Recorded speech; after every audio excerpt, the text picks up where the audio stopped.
បាទសួស្តីបងប្អូនទាំងអស់គ្នាបាទថ្ងៃនេះជួបមួយបាទជួបហើយកញ្ច្រែងតិចទូទឹកកកសាប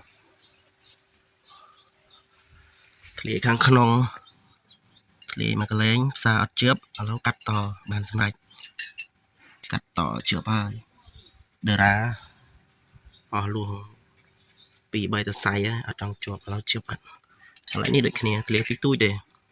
ដល់ពេលយើងជាយាមផ្សារទៅកាន់តារៀលតែឡូអូខេតែបានត្រង់លើកទៅលើកមកឡើងគឺពិតចាប់អេមសេមហើយ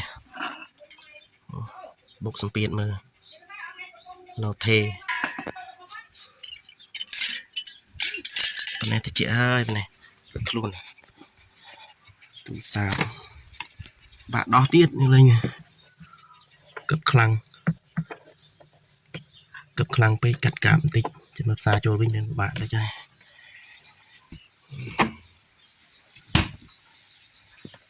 ចាំមើលរួចរាល់ចាំខ្ញុំអាប់ដេតបន្តទៀតបាទការជួសជុលការផ្សាររបស់យើងឃើញថាជាប់ 100% ហើយយើងកំពុងតែបិទឆ្នុកវាដាក់ខ្យល់មើលសពមើលសម្ពាធវាឃើញថានៅយូរហើយយូរមកហើយអត់មានស្រុតតាណាទេអូខេសាជោគជ័យហើយសាក្វេមកក្វាមជប់ដែរឥឡូវជប់ហើយនៅខាងក្នុងត2តំណគល់កន្លែងនេះក៏ធ្លាយដែរនេះជាពិសេសគឺពិបាកជាងគេគឺកន្លែងនេះផ្សារចង់លាយហើយយើងដាក់ក្តាស់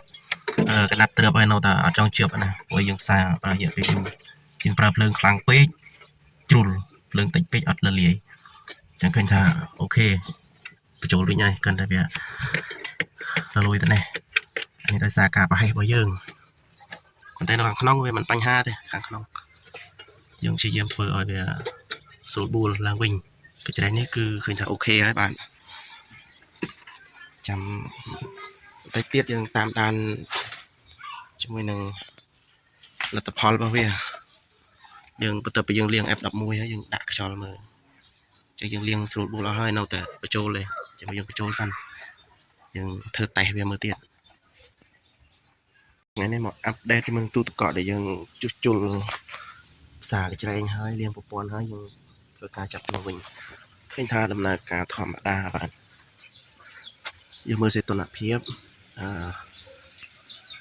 ដល់18កន្លះយើងមើលខាងក្នុងហុយក៏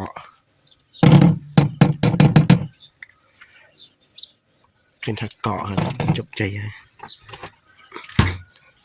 ទូនេះទូសាប